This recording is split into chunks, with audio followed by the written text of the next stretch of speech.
If change is the only constant, then flexibility is the only response. So what do you do when all hell breaks loose?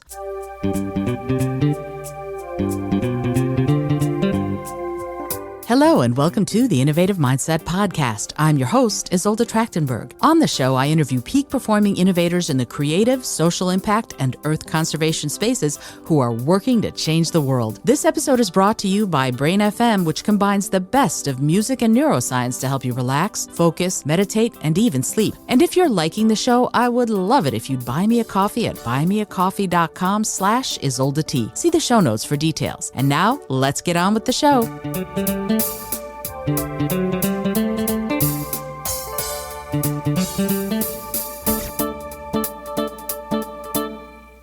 Hello and welcome to the Innovative Mindset Podcast. I'm your host, Isolde Trachtenberg. Thank you so much for being here.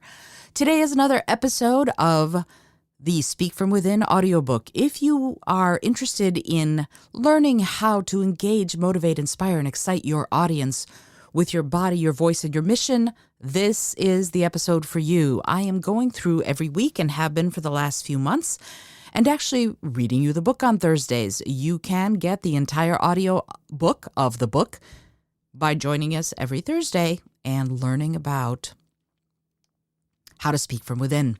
So, what am I doing here today? I'm going to read you the next chapter. And something I should let you know is that once this chapter's read, once the book is read, I'll be removing the podcast episodes from the podcast. They won't be available anywhere but on my website in audiobook form.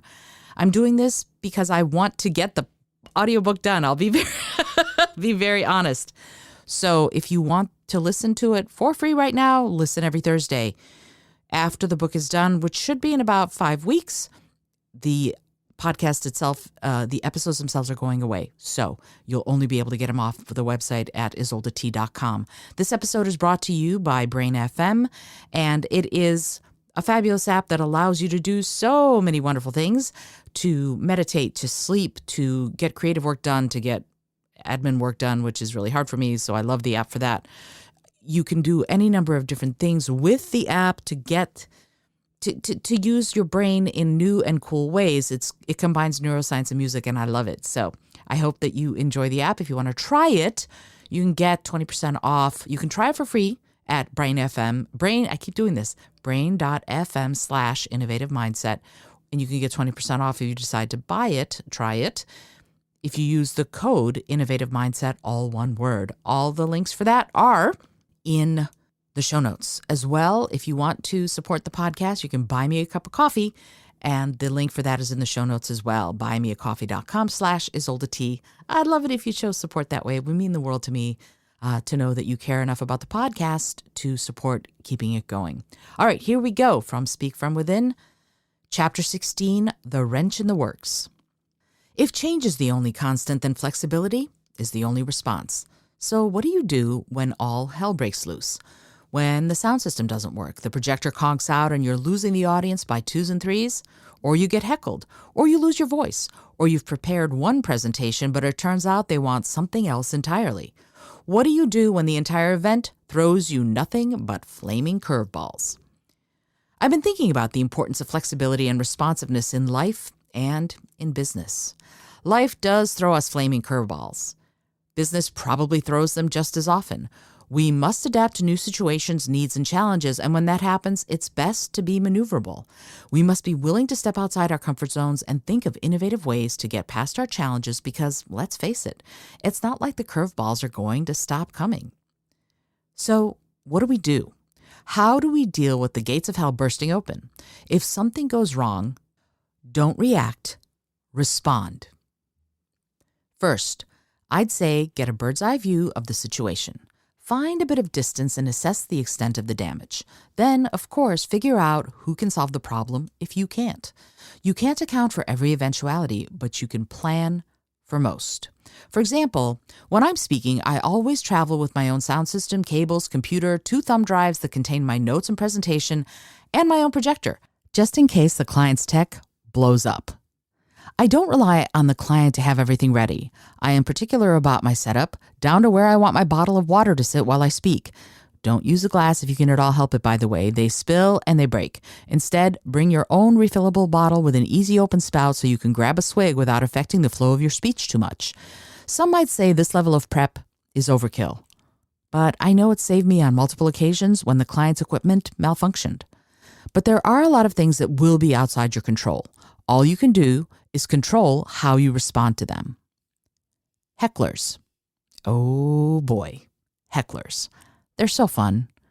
Before I go any further, please note there is a difference between someone who genuinely disagrees and wants to debate you on a topic and a heckler.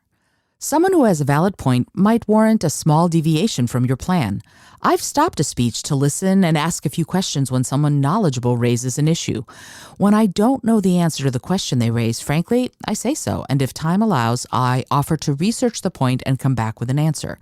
Or I offer to research it and send out a reply to anyone in the room who wants it. Valid points of view can make for a rich and energetic discussion, and that can elevate communication to inspiring heights. I never mind those sorts of interjections. Hecklers, on the other hand, are a different story. On the rare occasions when a member of my audience heckles me, I fall back on those perception and listening skills we've been practicing. I ask myself, why? What is making that person raise a fuss? Usually, they want to prove their intelligence or they want to spend a little time in the limelight, so I give it to them. I let them have the spotlight. I celebrate how smart they are for a few seconds. I thank them for bringing up such a fascinating point, and then I move on confidently. Feel free to acknowledge a heckler's viewpoint, but don't take too much time or feed them too much energy. Move along as quickly as possible. More importantly, maintain control of the room. Connect with your audience using some of the techniques I outlined earlier, and keep going. After all, you are the person your audience came to hear. Hecklers can try to derail your progress, but you don't have to let them. In fact, it's good practice and a show of compassion to acknowledge other people's viewpoints in most situations. It's the way we learn from one another. Sometimes if someone is behaving rudely or in a nasty manner, they're simply hiding a certain amount of pain. And if we can uncover that pain, and better yet, help them deal with it, we might gain a staunch friend and ally. It won't always happen, but I've been surprised at how often it has. Belligerent clients. Sometimes the people you're about to work with have bees in their bonnets and they get downright rude or belligerent. Of course, if you feel unsafe, take precautions and get out of there. But if you believe you can diffuse the situation and still make it a win, you will need to act quickly to figure out what's making them act up. Were they interested in being the ones who did this themselves? You don't know what's gone on behind the scenes. It's possible this person wanted to make the speech or facilitate the workshop. If so, deputize them. Make them a partner in what you are all doing together, and they'll become your biggest fan. This works incredibly well with misbehaving students. I deputize the greatest troublemaker. I stress the importance of their task, and I give them my faith that they will succeed. In over 20 years of facilitating workshops for students of all ages, I have never had that technique fail. Do they think what you're doing is bunk? Take a minute and wow them. Find out what they want if you can, and then give it to them until they're sated. Often, they don't want things to change too much. They just want to feel like they've had their say and made some sort of impact on the situation. These folks have a lot in common with hecklers, so make them feel important and maintain control of the situation, and you will appease them. Additionally, if you can honor them and their wishes, even if you're only saying, I wish I could provide what you're asking for, that can soften an unyielding stance. In these cases, use your perception skills. For example, if what they want is praise, praise them for burping. If what they want is humor, make them laugh. Often, your clients will be under incredible pressure to succeed, to pull off an amazing event, and they might need something to break their tension and lower their stress level. A self-deprecating joke that helps them laugh can brighten the entire situation and make it feel more manageable to them and to you. Do you sense the issue has nothing to do with you or the event, but is something in their personal life? Dig deep and find your compassion and then proceed from that place.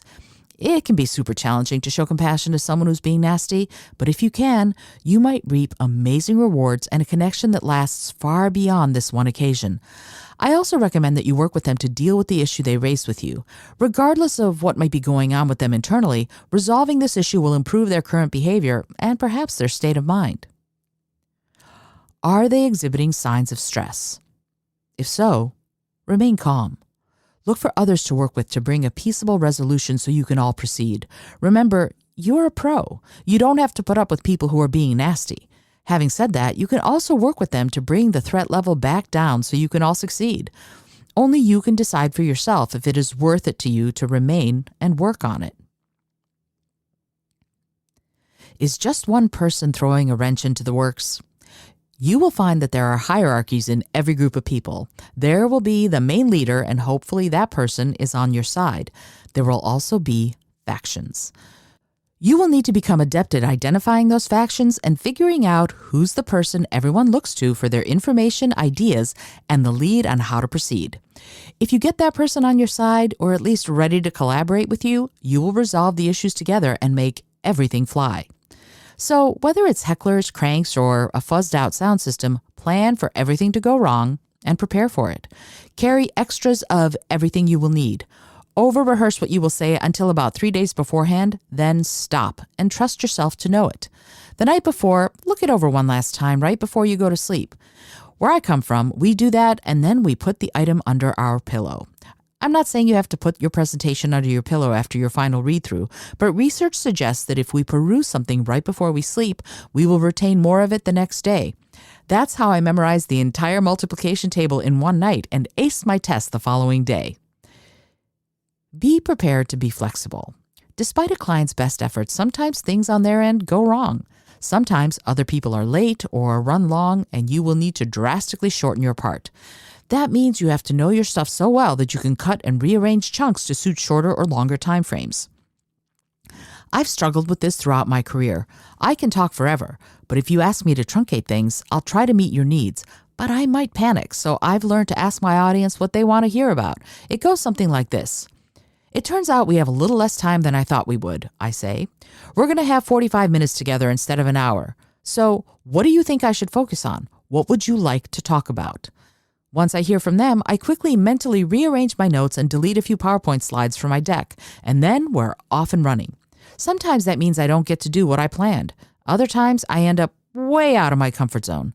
I view these times as adventures. Don't get me wrong, I do find them stressful, but I also find them fun. I treat this sort of fly by the seat of your pants situation as a challenge, and truthfully, once I start and I'm in it, I forget that I'm out of my comfort zone. Instead, I enjoy the ride. Here's one of my best examples from my own life. Many of my readers and followers know that I have been a tarot card reader for over 35 years. Many people also know that I read palms. I do this for entertainment purposes at corporate events and other places because it helps me connect with people, tell stories, and communicate. There is no greater training for public speaking than reading for 40 different quote-unquote bosses at an event, connecting, being accurate, listening, and telling them their tales. It is amazing training, and I still do it every so often. While most people know my great-grandmother taught me how to read regular playing cards back in the Soviet Union, they don't know how I started doing palm readings. About 17 years ago, I took a corporate job at a lumber company down in Williamsburg, Virginia, doing tarot card readings for 4 hours. It was for a corporate holiday event, and I was going to have a table, chairs, and decorations. People would sit down and get their cards read. I drove the 3 hours down from Washington, D.C., and showed up to the lumber yard. The DJ at the event also happened to be the booking agent who had contacted my agent to get me to come down and do these readings. When I met her, I asked her where I was going to sit. Sit? She asked. We don't want you to sit. We want you to do walk around. For those who don't know, walk around is when you go up to the people around the venue and you entertain them with whatever skill they hired you to showcase. I'm not sure I'm going to be able to do tarot card readings while doing walk-around, I said. Generally, I need to be able to lay the cards out. I don't want you to do tarot card readings. I want you to do palm readings, she answered. What? I have a contract right here. I produced it. It doesn't say anything about palm readings, I said. I'm afraid there's been some mistake. I can't do palm readings tonight because I don't read palms. Well, you have to do something. The client wants palm readings. I'm sorry, I said. Literally, I don't know how to do them. I excused myself, exited the building, and called my agent. We have a problem. They want me to do palm readings. Why is that a problem? She asked. Because I don't know how to do them. Well, can you do anything? I don't know. I'll try, I said. This was long enough ago that I had a Handspring Trio. On it, I had a rudimentary palm reading app. I had been meaning to learn how to read palms, but I hadn't gotten around to it. So I went into the ladies' room and spent about 10 minutes learning the names of the various lines and mounds of the palm. I figured out which one was the lifeline, which one was the heart line, and which one was the headline. I figured out that the Jupiter mound had something to do with leadership and dynamic qualities. I figured out the Mars mound was about ethics and morals. I did the best I could to figure out what meant what, and then I put the little trio away, went out to the main room, and proceeded to kick butt reading palms for the next 4 hours. How did I manage? Sometimes I still wonder, but really the best answer for that is that I had done enough preparation and a sufficient number of readings that I knew how to read the people, their energy, and their lines without even needing to know consciously the actual names of things. Because I knew my other material so well, and because I was a practiced listener and communicator, I was able to take my knowledge and apply it to a different discipline. In the end, communication is about people, intent, emotion, and energy. If we can figure those out, we can make all the rest work. And I learned a valuable lesson about communication that night, which benefits me to this day. Nowadays, I make sure I get to speak to the clients directly. I no longer take anyone's word for anything. I make sure I get all the information firsthand. Otherwise, I feel I'm being irresponsible and not doing enough to fulfill my clients' needs. I never again want to be faced with a, "What? You came here to teach us how to sing? We didn't want to learn how to sing. We wanted to learn how to twist balloon animals," type of situation. I don't want to hear, "We didn't want someone to teach us how to write really great stories. We wanted a magician." I know balloon animal twisters. I know magicians. If somebody came to me and said that's what they wanted, I would do my best to get them exactly what they wanted. When communication lines are blurred and you're playing a business version of the telephone game, you have to seek clarity. But even if you try your best and there is no clear path to the correct answer, you have to do what you can. We all have to be adaptable, flexible, and maneuverable in how we solve problems for people. Because, let's face it, that's what we do. We are all in the business of solving other people's problems. I hope you enjoyed Chapter 16 of Speak From Within, my book on how to engage, inspire, and motivate audiences. That was really fun. I love that story, honestly, about when I learned to read palms. It was wacky. I was terrified, but it turned out great. And the reason it turned out great is because they wanted me to read for the president of the company, who poo-pooed. He thought all that stuff was woo-woo and poo-poo, and he just did not want it at all. And they convinced him to do it because they wanted to have palm readings. And they were like, "You need to go read for him." And I took a look at him. I read him cold because honestly, that's what I was there to do, because I wasn't a palm reader at the time. I didn't know what I was doing. So I read him, told him stuff about himself that I couldn't possibly have known. He was shocked and amazed. And I got booked for the next 3 years to do the same gig, which was a delight for me, even though I had been so scared to begin with. Just goes to show, I guess, that fear plays a role, but it cannot stop us. So I hope you enjoyed today's episode, and you can stay tuned for next week's episode from the Speak From Within audiobook when we talk about Chapter 17, What's Your Problem? If you like the episode, I would love it if you would leave the show a review. It would mean the world to me, really, because it's a way for me to know what you're thinking. And if you do want to buy me a cup of coffee to keep supporting the podcast, I would love that too. You can go to http://buymeacoffee.com/IsoldaT. And you know me, I like my lattes with a lot of oat milk. I would love it if you would support the show that way. Thanks so much. And until next time, I remind you to be bold, be creative, and most of all, be kind.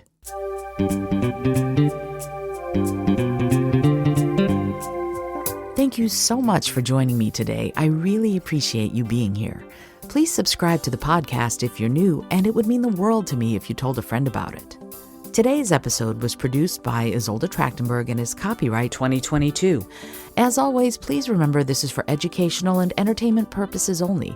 Past performance does not guarantee future results, although we can always hope.